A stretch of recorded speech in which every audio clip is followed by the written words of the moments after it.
et cela toutes et à tous, c'est Taille ASMR. Alors bienvenue dans cette nouvelle vidéo encore une fois de ce calendrier de l'avant sur ma chaîne. Donc cette vidéo je la sortirai le quatrième ou le cinquième jour, je sais pas encore.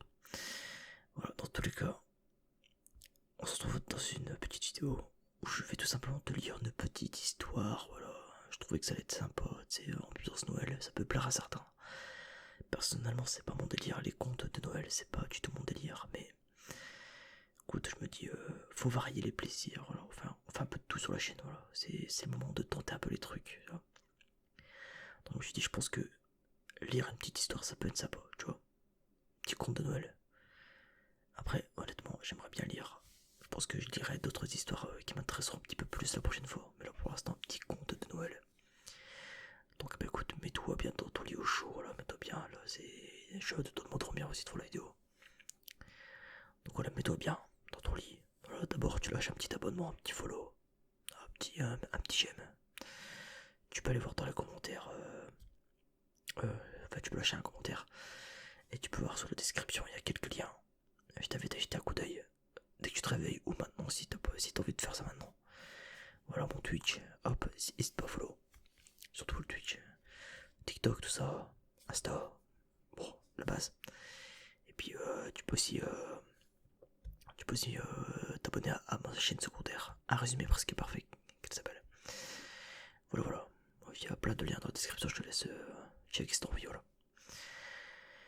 Alors, nous sommes partis pour cette toute première histoire. Alors, je sais pas si je vais mettre de la musique en fond par contre. Je pense pas, pour éviter les droits d'auteur et de me faire strike mon cul. Donc alors, c'est une petite histoire qui s'appelle l'histoire des nains magiques. Alors, ça me fait penser au petit nain de Buenos Aires, si vous savez la ref. Du coup, forcément, j'ai cliqué. On est parti pour ce petit conte, et si je veux que la vidéo dure vraiment pas longtemps, j'en ferai peut-être un deuxième, voilà. Mais c'est pas sûr, attention. Alors, il était une fois un cordonnier qui était devenu si pauvre qu'il lui restait juste assez de cuir pour une seule paire de souliers. Un soir, le cordonnier tailla le cuir pour en faire des souliers le lendemain matin. Et il finit par s'endormir. Le lendemain matin, à son réveil, il allait se mettre à travailler quand il trouva la paire de souliers toute faite. Surpris, il ne savait pas comment cela se faisait. Il examina les souliers de tous les côtés. Ils étaient parfaits. Il n'y avait pas un seul point de manqué. Ces souliers étaient une pure merveille. Un homme rentra dans la boutique du cordonnier et les souliers attirèrent son attention. Il les pleure tellement qu'il les payait beaucoup plus cher que d'habitude. Avec cet argent, le cordonnier put acheter du cuir pour fabriquer 2 autres paires et le soir même, il se mit au travail. Il le tailla et alla se coucher pour terminer le travail le lendemain matin.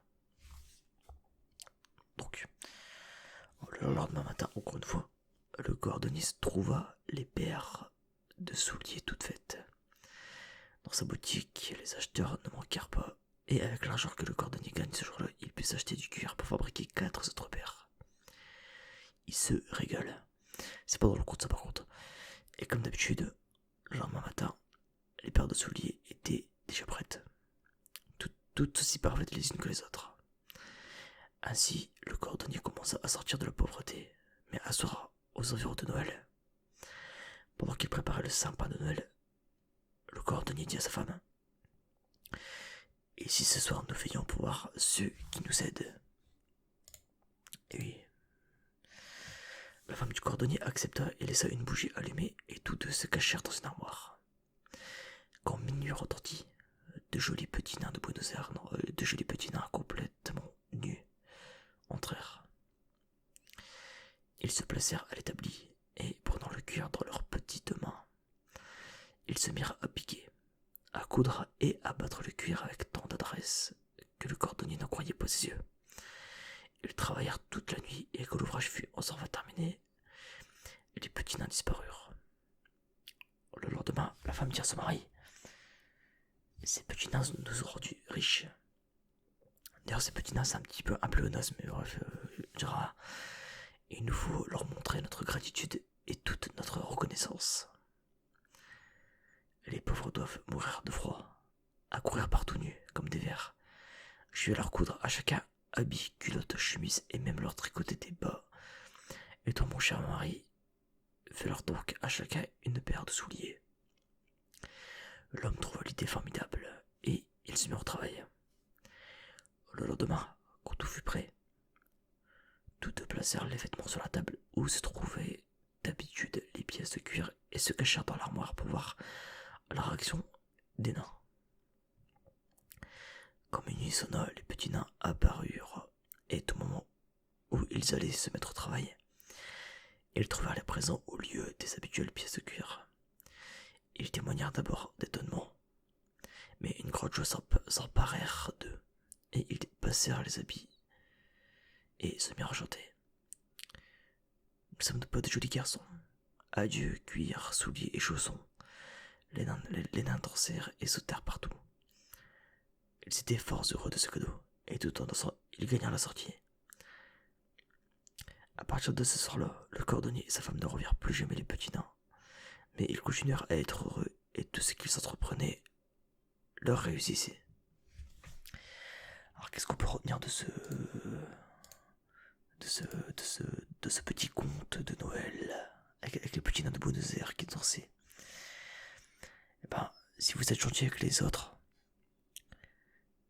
eh ben c'est bien. Ça sera la conclusion, voilà. Rendez service à quelqu'un d'autre et tout vous réussira. Voilà. C'est pas forcément vrai, mais c'est une belle conclusion. Bon, je vais quand même vous lire un second truc parce que ça fait seulement 7 minutes que je recorde. C'est pas énorme. Quand même histoire de gratter un petit peu. Alors non, pas Hansel et Gretel, je sais pas c'est qui. La petite fille aux allumettes. C'est un émouvant conte de Noël. Est-ce qu'il est long? Bon, ça. Allez, on va le lire. Le conte de Noël. La petite fille aux allumettes. Un soir où le vent soufflait très fort et la neige tombait en abondance. Une pauvre petite fille marchait dans la rue. Elle n'avait rien sur la tête et elle n'avait plus de chaussures. Lorsqu'elle était sortie de chez elle le matin, elle avait eu de vieilles pantoufles, beaucoup trop grandes pour elle. Elle est partie lorsqu'elle eut à se sauver devant une file de voitures. Les voitures passaient. Elle chercha ses chaussures, mais un méchant gamin avait volé l'une de ses pantoufles. L'autre avait été entièrement écrasée. Voilà la malheureuse enfant n'ayant plus rien pour abriter ses pauvres petits petons. Les bons gros petons. Dans son vieux tablier, elle portait des allumettes. Elle en tenait à la main un paquet. Mais ce jour, la veille du Nouvel An, tout le monde était affairé par cet affreux temps. Personne ne s'arrêtait pour considérer l'air suppliant de la petite qui faisait pitié. La journée finissait et elle n'avait pas encore vendu un seul paquet d'allumettes. Tremblante de froid et de faim, elle se traînait de rue en rue. Des flocons de neige couvraient sa longue chevelure blonde. De toutes les fenêtres brillaient des lumières. De presque toutes les maisons sortait une délicieuse odeur. Celle de l'oie qu'on rôtissait pour le festin du soir. Mais même, c'était la Saint-Sylvestre. Cela lui faisait arrêter ses pas errants. Enfin, après avoir une dernière fois offert en vain son paquet d'allumettes, l'enfant aperçoit une encoignure entre deux maisons, dont l'une déposait un peu l'autre. Harassée, elle s'y assied et s'y blottit, tirant à elle ses petits pieds, mais elle grelotte et frissonne encore plus qu'avant, et cependant elle n'ose pas entrer chez elle. Elle n'y rapporterait pas la plus petite monnaie, et son père la battrait. Ah, c'est chaud quand même.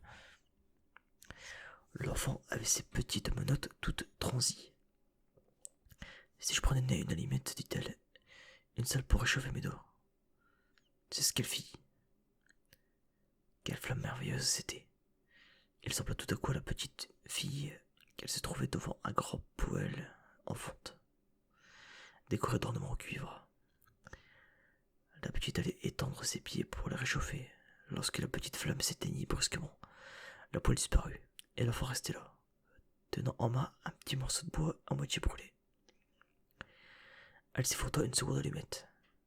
La lueur se projetait sur la muraille, qui devint transparente. Derrière, la table était mise. Elle était couverte d'une belle nappe blanche, sur laquelle brillait une superbe vaisselle de porcelaine. Au milieu s'étalait une magnifique oie rôtie, entourée de compotes de pommes. Et voilà que la bête se met en mouvement et, avec un couteau et une fourchette fixée dans sa poitrine, vient se présenter devant la petite fille. Et puis plus rien, la flamme s'éteint. L'enfant prend une troisième allumette et elle se voit transportée près d'un arbre de Noël. Splendide. Sur ses branches vertes brillaient 1000 bougies de couleurs. De tous les côtés pendait une foule de merveilles. La petite étendit la main pour saisir la moins belle. L'allumette s'éteint. L'arbre semble monter vers le ciel et ses bougies deviennent des étoiles. Il y en a une qui se détache et qui redescend vers la terre, laissant une traînée de feu. Voilà quelqu'un qui va mourir, se dit la petite. Mais sa vieille grand-mère, le seul être qu'il avait aimé et chéri, qui était morte, il n'y avait pas longtemps. Il avait dit que lorsqu'on voit une étoile qui file, d'un autre côté, une âme monte vers le paradis. Elle frotta encore une allumette.